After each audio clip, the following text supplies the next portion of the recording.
2024 జనవరి 22 ఈ తేదీ మీకు గుర్తుందో లేదో గానీ ఈ దేశ చరిత్రలో మాత్రం ఇది ఎప్పటికీ గుర్తుండిపోయే రోజు. కోట్లాది హిందువులు ఎదురు చూసిన రోజు, 500 సంవత్సరాల ఎదురు చూపుకు ఫుల్ స్టాప్ పడిన రోజు, అయోధ్యలో రామ మందిర ప్రాణ ప్రతిష్ఠ జరిగిన రోజు. హమారే రామ్ ఆగయ్ అంటూ మోడీ ఇచ్చిన స్పీచ్ ఇంకా నాకు గుర్తుంది. సియావర్ రామచంద్ర की जय, सियावर रामचंद्र की जय। आज हमारे राम आ गए हैं।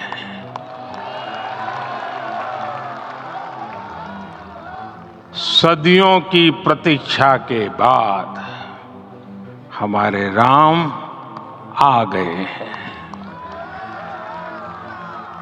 అయోధ్య రామ మందిర్ గురించి ఆలోచిస్తుంటే మోడీది ఒక పాత ఇంటర్వ్యూ నాకు గుర్తొచ్చింది. मुझसे कोई गलती ना हो जाए,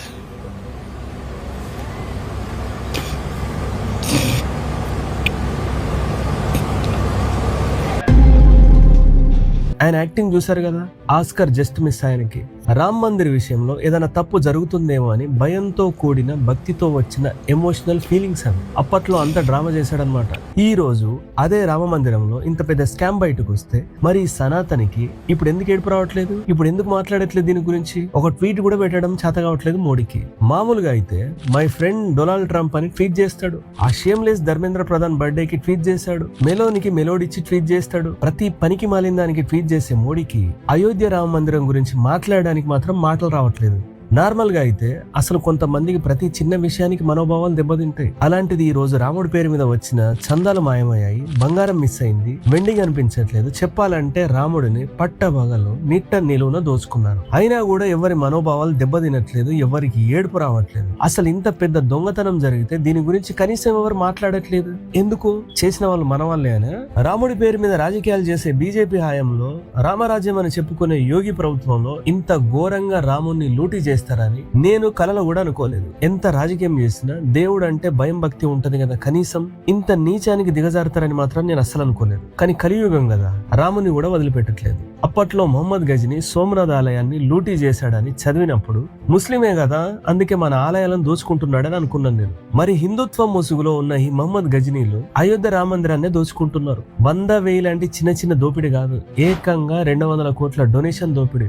ఒక డొనేషనేనా, వెండి బంగారం అన్నిటా దోపిడే.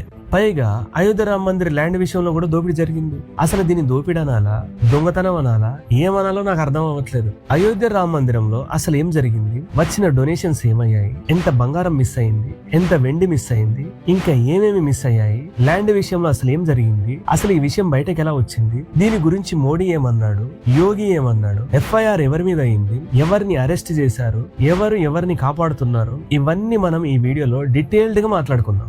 7th జూన్ 2026న సమాజ్వాదీ పార్టీకి చెందిన అఖిలేష్ యాదవ్ ఒక ట్వీట్ చేశారు. అందులో అయోధ్య రామ మందిరానికి వచ్చిన కోట్ల రూపాయల డొనేషన్స్ మిస్ అయ్యాయని ఆయన చెప్పారు. ఈ ట్వీట్ ఆయన చేయకపోతే అసలు ఇంత దోచుకున్నారన్న విషయం మనకు తెలిసేదే కాదు. ఆయన ట్వీట్ చేసిన తర్వాత బీజేపీ ఐటీ సెల్ ఏం చేసిందో తెలుసా? అఖిలేష్ యాదవ్ కూతురు మీద రూమర్స్ పుట్టించింది. లండన్ లో చదువుకుంటున్న అమ్మాయి ఇంట్లో నుండి కోట్ల రూపాయలు తీసుకొని పారిపోయిందని, లండన్ లో ఎవరో అబ్బాయి కోసం ఇదంతా చేస్తుందని ఆ అమ్మాయి మీద లేనిపోని రూమర్స్ పుట్టించి ట్రోల్స్ చేయించారు, AI ఫోటోస్ సర్క్యులేట్ చేయించారు. రీజన్ ఏంటి?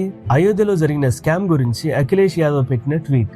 CCTV फुटेज नदारद है, गायब है, खो गए हैं. ఎంత చీప్ చూడండి, ఎంత చిల్లర రాజకీయాలు. అంటే బేటీ బచావో అని చెప్పేది వాళ్ళే, బేటీ మీద రూమర్స్ పుట్టించేది కూడా వాళ్ళే, బేటీ గురించి చెత్తగా వాగేది కూడా వాళ్ళే. పొలిటికల్ గా ఏదైనా ఉంటే అఖిలేష్ యాదవ్ తో చూసుకోవచ్చు కదా. చదువుకునే ఆడపిల్లను ఎందుకు దీంట్లో లాగడం? మళ్ళీ పొద్దున్న లేస్తే అందరు ధర్మాన్ని రక్షించే వాళ్ళే, అంతేలేండి. కుటుంబం వాల్యూ ఏంటి, బేటీ వాల్యూ ఏంటి అనేది కుటుంబం లేని వాళ్ళకి ఎలా అర్థం అవుతుంది? ఈ మాట అఖిలేష్ యాదవ్ స్వయాన మీడియా ముందు అంటున్నారు. परिवार वाले ही परिवार वालों का दुख दर्द समझते हैं, जो बैठे हैं कुर्सी पर उन्हें कोई चिंता नहीं है परिवारों की. అఖిలేష్ యాదవ్ ట్వీట్ తర్వాత Ram Mandir ex accountant incharge Mahipal Singh media ముందుకు వచ్చి ఎన్నో షాకింగ్ విషయాలు చెప్పాడు. మహిపాల్ సింగ్ చెప్పిన దాని ప్రకారం ఈ గడబిడ మొత్తం ఇప్పటిది కాదు, ఎప్పటి నుండో జరుగుతుందని చెప్పాడు. పైగా ఆయన ఇదే విషయాన్ని పైనున్న పెద్దలకు చెప్తే ఆయననే జాబు నుండి తీసేశారు. इस तरह से पैसा ज्यादा जा रहा है, मैंने उस बक्से को रीओपन करवाया, उसमें 5 लाख रुपया ज्यादा था वाउचर से। तब मैंने ये बात चंपत राय जी को और गोपाल जी भाई साहब को बताई थी। उसके बाद मेरे से वो सारी गणना प्रक्रिया है उससे मुझे आउट कर दिया गया मेरी जगह दूसरे आदमी को बुलाया गया और उस दूसरे आदमी को लाने से पहले सीसीटीवी फुटेज जो है 7-8 महीने की वो सारी डिलीट की गई। ఆ తర్వాత బీజేపీ ఫార్మర్ ఎంపీ బ్రిజ్భూషణ్ కూడా ఇలాంటి ఆరోపణలే చేశాడు. నేను నిజం మాట్లాడితే నాకే ట్రబుల్ అవుతుంది, అందుకే నేను ఎక్కువ డీటెయిల్స్ ఏమి చెప్పాను, బట్ రామ్ మందిర్ విషయంలో మాత్రం డొనేషన్స్ స్కామ్ జరుగుతుందని చెప్పాడు. अगर मैं सत्य बोल दूंगा तो बहुत परेशानी में आ जाऊंगा, क्योंकि वो बहुत बड़े लोग हैं, तो सत्य बोलने की हिम्मत अभी हमारी नहीं है. ఈ అలిగేషన్స్ జరుగుతుంటే కూడా శ్రీరామ్ మందిర్ జన్మభూమి తీర్థ్ ట్రస్ట్ ఫండ్స్ అన్ని సేఫ్ గా ఉన్నాయని చెప్పింది. सज्जनों, श्री राम जन्मभूमि तीर्थ क्षेत्र अपने भिन्न भिन्न कार्यों का ऑडिट समय समय पर करता रहता है. हुंडी काउंटिंग कमरे का ऑडिट भी होता है. हुंडी काउंटिंग कमरे का ऑडिट राम जन्मभूमि तीर्थ क्षेत्र के न्यासीगण, कार्यकर्ता और स्टेट बैंक के कर्मचारी मिलकर करते हैं. ये कार्य कई दिनों तक चलता है. यही कार्य आजकल हो रहा है. कोई भी उल्लेखनीय बात किसी के भी ध्यान में अभी तक नहीं आई है. కానీ ఆ తర్వాత చాలా మంది భక్తులు క్వశ్చన్ చేశారు, డొనేషన్స్ మీద డౌట్ వచ్చాయి, ఎంక్వైరీ చేయమన్నారు, పొలిటికల్ ప్రెషర్ పెరిగింది. అలా ఫైనల్లీ యోగి ప్రభుత్వం 13 జూన్ 2026న ఒక 3 సభ్యులతో కూడిన స్పెషల్ ఇన్వెస్టిగేషన్ టీం అపాయింట్ చేసింది. సిట్ ఇన్వెస్టిగేషన్ స్టార్ట్ అయ్యాక చాలా అంటే చాలా డిస్టర్బింగ్ విషయాలు బయటకు వచ్చాయి. అంతకు ముందు ఏదో 5-6 కోట్లు అనుకున్న స్కామ్ కాస్త 200 కోట్లకు చేరుకుంది. పైగా ట్రస్ట్ కి సంబంధించి 50 మంది ఎంప్లాయీస్ సడన్ గా రిచ్ అయిపోవడం, వాళ్ళ ఇంట్లోనే 2 కోట్ల క్యాష్ దొరకడం, వాళ్ళ దగ్గర కాస్ట్లీ ఐఫోన్స్, కార్స్ దొరకడం జరిగింది. డొనేషన్ లెక్కింపులు అవకతవకలు, సీసీ ఫుటేజ్ మిస్ అవ్వడం లాంటి విషయాలన్నీ ఒకదాని తర్వాత మరొకటి బయటకు వచ్చాయి. 15 రోజులు ఆగండి, పాలకు పాలు, నీళ్లకు నీళ్లు తెస్తా అని చెప్పిన బుల్డోజర్ బాబా 15 రోజులైనా ఇంతవరకు దొంగల కోసం బుల్డోజర్ పంపలేదు, ఎన్కౌంటర్ చేయలేదు. दूध का दूध और पानी का पानी हम करके रहेंगे. అసలు ఇదంతా ఎలా జరిగింది అనేది మీకు అర్థం అవ్వాలంటే మీకు అయోధ్య రామ్ మందిర్ లో డొనేషన్ సిస్టమ్ అనేది ఎలా నడుస్తుంది అనేది అర్థం అవ్వాలి. రామ్ మందిర్ లో పలుచోట్ల డొనేషన్స్ కోసం డొనేషన్ బాక్సులు పెట్టారు. ఈ బాక్సులన్నీ లోపలే ఉన్న ఒక సీక్రెట్ రూమ్ కు తీసుకువెళ్లి అక్కడ ఓపెన్ చేస్తారు. ఆ రూమ్స్ అన్ని టైట్ సెక్యూరిటీ, సీసీటీవీ కెమెరాస్, కేవలం లోపలి వాళ్ళకు మాత్రమే అనుమతి ఉంటుంది. వీళ్ళంతా 3 లెవెల్స్ లో పనిచేస్తారు. ఫస్ట్ లెవెల్లో డబ్బు మొత్తం లెక్కబెట్టి వాటిని కట్టలుగా డివైడ్ చేస్తారు. నెక్స్ట్ లెవెల్లో ట్రస్ట్ కి సంబంధించిన ఇంపార్టెంట్ మెంబర్స్ అందరూ మానిటర్ చేస్తారు. లాస్ట్ లో ఎస్బీఐ టీం ఆడిట్ చేసి ఈ అమౌంట్ మొత్తం ట్రస్ట్ అకౌంట్ లో డిపాజిట్ చేస్తుంది. ఫస్ట్ లెవెల్లో నోట్లు లెక్కబెట్టే పని చేసే వాళ్ళంతా ట్రస్ట్ ద్వారా పెట్టిన వాళ్ళే. అందులో చాలా మంది సాలరీ లేకుండా ఫ్రీగా పనిచేస్తున్నారు. కానీ వాళ్ళ లైఫ్ స్టైల్ మాత్రం మొత్తం మారిపోయింది. ఒకప్పుడు ఆటో నడుపుకునే వాళ్ళు ఇప్పుడు ఆడి కార్లో తిరుగుతున్నారు, మంచి ఇల్లు కట్టుకున్నారు, కోటీశ్వర్లు అయిపోయారు, రిచ్ గా లైఫ్ లీడ్ చేస్తున్నారు. పేరుకేమో ఫ్రీగా చేస్తున్నామని బిల్డప్, చేసేవన్నీ దొంగ పనులు. ఈ మొత్తం కేసులో ఒక పేరు మనకు బయటకు వినిపిస్తుంది, రామ్ శంకర్ యాదవ్, ఊరప్ టిన్ను. ఈ టిన్ను ట్రస్ట్ చైర్మన్ చంపతరాయికి రైట్ హ్యాండ్. బ్యాంక్ కి క్యాష్ తీసుకువెళ్లడం, డొనేషన్ లో వచ్చిన బంగారం, వెండి ఆభరణాలు బ్యాంకులో డిపాజిట్ చేయడం లాంటి పనులన్నీ ఈ టిన్నునే చూసుకుంటాడు. రామ్ మందిర్ లో ఉద్యోగానికి ముందు టెంపో నడుపుకునే ఈ టిన్ను అయోధ్యలో జాయిన్ అయ్యాక మొత్తం ప్రొఫైల్ మొత్తం మారిపోయింది. చాలా కొద్ది కాలంలోనే కోటేశ్వరుడు అయిపోయాడు ఈ టిన్ను. మీకు ఇక్కడ షాకింగ్ విషయం చెప్పనా, భక్తులు సమర్పించే బంగారం, వెండి ఆభరణాలు కనీసం వెయిట్ కూడా చూడకుండానే బ్యాంక్ కి పంపించేవాళ్ళు. పైగా ఆభరణాలు బ్యాంకులో డిపాజిట్ అయినట్టు ఒక్క రికార్డు కూడా లేదు. రామ్ మందిర్ కట్టడానికి ముందు డొనేషన్ వచ్చిన 1250 బంగారు, వెండి, వజ్రాలతో కూడిన అష్టాధాతు బ్రిక్స్ కూడా ఇప్పుడు కనిపించట్లేదు. భక్తులు సమర్పించిన బంగారు, వెండి, వజ్రాభరణాలు కూడా ఫేక్ ఆభరణాలతో రిప్లేస్ చేశారు. ముంబైకి సంబంధించి అనిల్ విశ్వకర్మ అనే ఒక బిజినెస్ మ్యాన్ రాముడి కోసం 3 కిలోల వెండి హారం, కిలో వెండి పాదాలు డొనేట్ చేశాడు. కానీ ఆయనకు డొనేషన్ కి సంబంధించి రిసిట్ మాత్రం ఇవ్వలేదు. ఇప్పుడు ఆ వస్తువులన్నీ మిస్సింగ్. సింధీ కమ్యూనిటీకి చెందిన వాళ్ళంతా కలిసి 2021లో 200 కిలోల వెండిని ట్రస్ట్ జనరల్ సెక్రటరీ చంపతరాయికి స్వయాన సమర్పించారు. వాళ్ళకు కూడా రిసిట్ ఇవ్వలేదు. ఇప్పుడు ఆ వెండి కూడా మిస్సింగ్. 2024లో కొంతమంది బంగారు వ్యాపారస్తులంతా కలిసి ప్రాణ ప్రతిష్టప్పుడు 60 కిలోల వెండి సమర్పించారు. ఆ వెండి కూడా రికార్డులో లేదు. పైగా ఆ వెండి కూడా మిస్సింగ్. ఇప్పుడు లక్నోకి చెందిన మరో వ్యాపారి తన కుటుంబంతో కలిసి 3 కిలోల వెండి దీపాన్ని సమర్పించారు. నార్త్ ఇండియా అసోసియేషన్ తరపున 34 కిలోల వెండి సామాగ్రి సమర్పించారు. వాటితో పాటు 4 వెండి పాదాలు కూడా సమర్పించారు. సేమ్ స్టోరీ, వాళ్ళకు కూడా రిసీట్ ఇవ్వలేదు. ఇప్పుడు ఆ వెండి రికార్డ్స్ లో లేదు,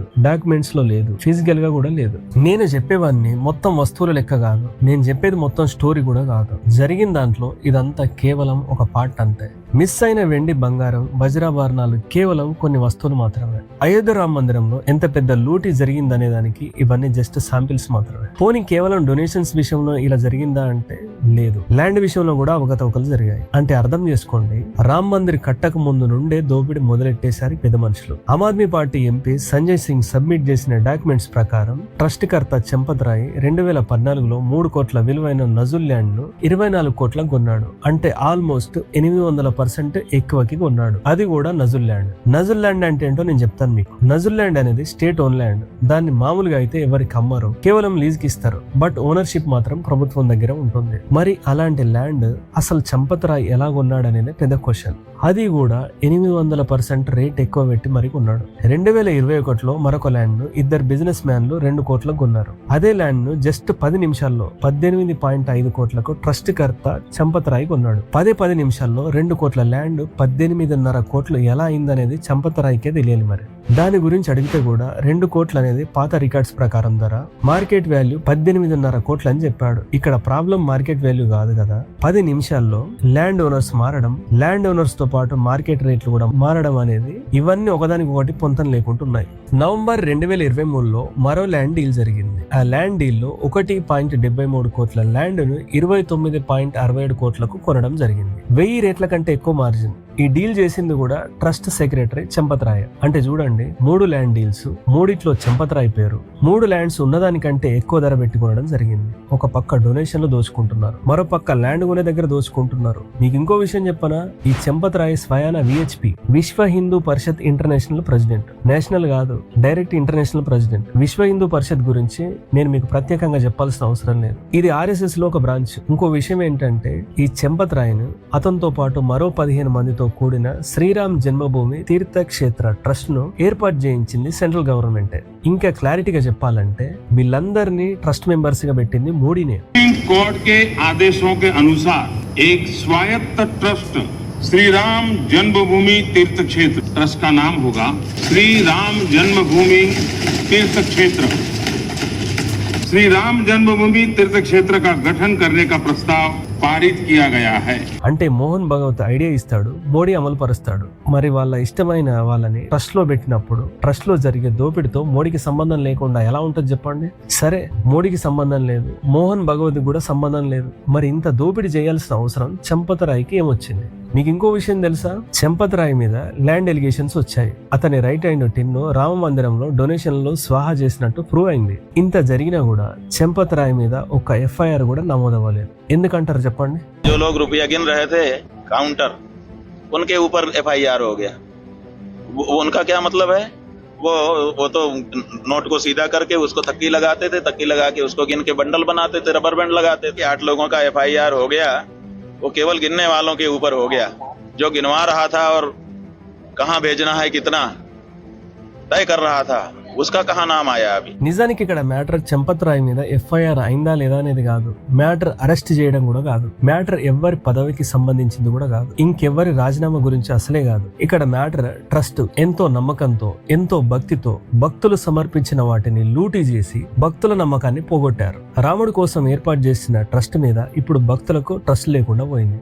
ధర్మాన్ని రక్షించడానికి వచ్చామని డబ్బాలు కొట్టుకునే మోడీ గాని యోగి గాని ఇంత పెద్ద స్కామ్ జరిగితే కనీసం దాన్ని సీరియస్ గా తీసుకున్నట్టు నాకు అస్సలు అనిపించట్లేదు. ఎందుకంటే మోడీ ఏమో విదేశాలలో తాబేళ్లకు తిండి పెడుతూ ట్వీట్స్ చేస్తున్నాడు, యోగి ఏమో అయోధ్య రామ మందిర్ గురించి మాట్లాడొద్దు అంటున్నాడు. ఒకవేళ ఇదే స్కామ్ అఖిలేష్ యాదవ్ హయాంలో జరిగి ఉంటే యోగి ఇంత కామ్గా ఉండేవాడా? వేరే ప్రభుత్వ అండర్లో ఇలా జరిగితే మోడీ సైలెంట్ గా ఉంటాడా? ఉండడు కదా. ఎంత రచ్చ చేస్తారు. మరి ఇప్పుడు ఇంత సైలెంట్ గా ఎందుకు ఉంటున్నారు? అసలు అయోధ్యలో ఏం జరగనట్టు ఆయన ఫారెన్ ట్రిప్స్ వెళ్తున్నాడు. దేశానికి సంబంధించిన ఏ ఒక్క విషయంలో కూడా ఆయనకు అకౌంటబిలిటీ లేదు. ఇది దేశం మొత్తం తెలుసు. కానీ మ్యాటర్ దేశం గురించి కాదు కదా, ధర్మం గురించి కదా. అంటే దేశం కోసమైనా ధర్మం కోసమైనా నోరు మూసుకొని ఉండడం తప్ప మోడీకి ఇంకేం చేయడం చేత కాదా? అయోధ్య స్కామ్ గురించి ఒక్కటంటే ఒక్క మాట కూడా మాట్లాడట్లేదు. మోడీ భజన బ్యాచ్ కి ఇవన్నీ ఎలాగ అర్థం అవ్వదు. ఇప్పుడు కూడా మా మోడీ గ్రేట్, మా మోడీ సూపర్ అనుకుంటూ భజన చేస్తూ కూర్చుంటారు. దేశం సర్వనాశనమైనా వాళ్ళకి అవసరం లేదు, ధర్మం సర్వనాశనమైనా వాళ్ళకి అవసరం లేదు. ఎందుకంటే వాళ్ళకి వాట్సాప్ యూనివర్సిటీలో చదివి చదివి బ్రెయిన్ వాష్ స్టేజ్ నుండి బ్రెయిన్ డెడ్ స్టేజ్ కి వెళ్ళిపోయారు వాళ్ళు. బట్ రియాలిటీ చూసే వాళ్ళకి మాత్రం ఒక విషయం క్లియర్ గా అర్థమవుతుంది. రాజకీయం కోసం, కేవలం రాజకీయం కోసం మాత్రమే బీజేపీ రాముని వాడుకుంది. ధర్మాన్ని అడ్డం పెట్టుకొని ఓట్లు అడిగారు, ధర్మాన్ని అడ్డం పెట్టుకొని రాజకీయం చేశారు, ధర్మాన్ని అడ్డం పెట్టుకొని గుడి కట్టారు, ధర్మాన్ని అడ్డం పెట్టుకొని ఇప్పుడు దోపిడీలు దొంగతనాలు చేస్తున్నారు. ఇంత దోపిడీ జరిగినా కూడా ఇప్పుడు మాత్రం ధర్మం ప్రమాదంలో లేదు. ఎందుకలా? మామూలుగా అయితే ధర్మం ఇప్పుడు ప్రమాదంలో ఉందని బీజేపీ చెప్తుంది కదా, మరి ఇప్పుడు ఏకంగా రామున్నే దోచుకున్నారు. ఇప్పుడు ఎందుకు ధర్మం ప్రమాదంలో లేదు చెప్పండి? ఇప్పుడు ఎందుకు ఒక గొంతు కూడా లేవట్లేదు? మామూలుగా అయితే దేశం మొత్తం ధర్మాన్ని రక్షించే వాళ్ళే కదా, ఇంతమంది ధర్మరక్షకులు ఉన్నా కూడా రామ మందిరాన్ని ఎందుకు కాపాడలేకపోయారు? అది కూడా డబుల్ ఇంజిన్ సర్కారులో నడిపే బీజేపీ ఇన్ని దొంగతనాలు జరుగుతున్నా కూడా నిద్రపోతుందా? బీజేపీ ఎంత ఘోరంగా ఫెయిల్ అయిందనేది ఇప్పుడు కూడా మీరు అర్థం చేసుకోకపోతే మీకంటే వేస్ట్ ఫెలోస్ ఇంకెవరు ఉండరు. మోడీని ఎందుకు అంటున్నావు? మోడీ ఏమైనా దొంగతనం చేశాడని మీరు నన్ను అడుగుతారు, నాకు తెలుసు. మోడీ వచ్చి డబ్బులు నగలు దొంగతనం చేశాడని నేను చెప్పట్లేదు. కానీ అయోధ్య రామ మందిర్ స్కామ్ బయటకు వచ్చిన తర్వాత మోడీ నుండి ఒక్కసారి కూడా ఎందుకు రాలేదు?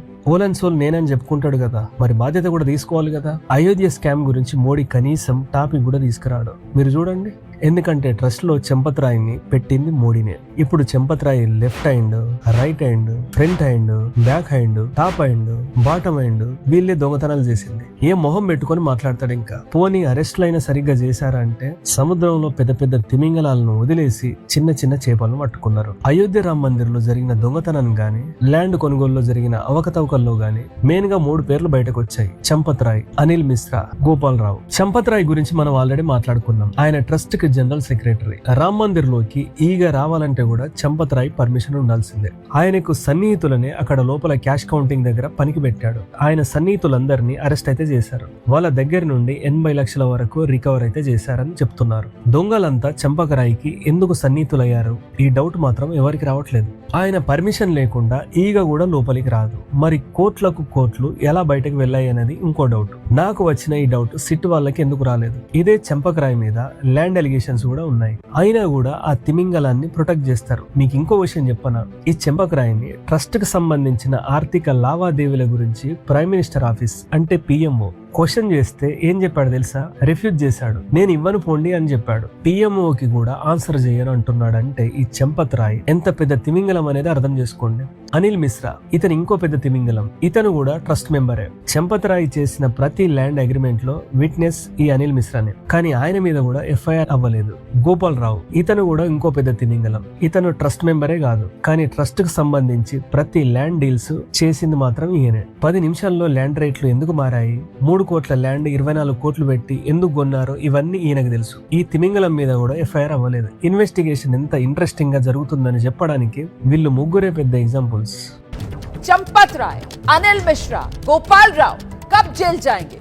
కబ్ జైలు జాయింగ్ అంటే మనమేం చెప్తాంలేండి. ఇప్పటికైతే పోలీసులు నోటీసులు పంపించారంటున్నారు. మరి చూడాలి ముందు ముందు ఏమవుతుందో. సిట్ రిపోర్ట్ చూసారా మీరు? 39 రోజులలో 70 సార్లు దొంగతనం చేశారు. చూసారా ఎంత స్మార్ట్ గా కట్టలు చేతులు మారుతున్నాయో? ఈ కట్టలు తీసుకెళ్లి టాయిలెట్ లో దాసేవాళ్ళు. ఇంటికి వెళ్లేటప్పుడు జేబులో పెట్టుకుని తీసుకెళ్లేవాళ్ళు. సీసీటీవీలు కవర్ చేయడం, ఉన్న ఫుటేజ్లు డిలీట్ చేయడం, ప్రాపర్ డ్రెస్ కోడ్ లేకపోవడం, చందాలు లెక్కబెట్టే రూమ్ కి ఎవరు పడితే వాళ్ళు వెళ్ళడం, ఇలాంటివి చాలా బయటకు వచ్చాయి. నార్మల్ గా షోరూమ్ లో పనిచేసే వాళ్ళకు కూడా వెళ్ళేటప్పుడు చెక్ చేసి పంపిస్తారు. క్యాష్ రూమ్స్ లో బయోమెట్రిక్ పెడతారు. అలాంటిది రామ మందిరంలో ఇంత అజాగ్రత్తగా ఎలా ఉన్నారు అసలు?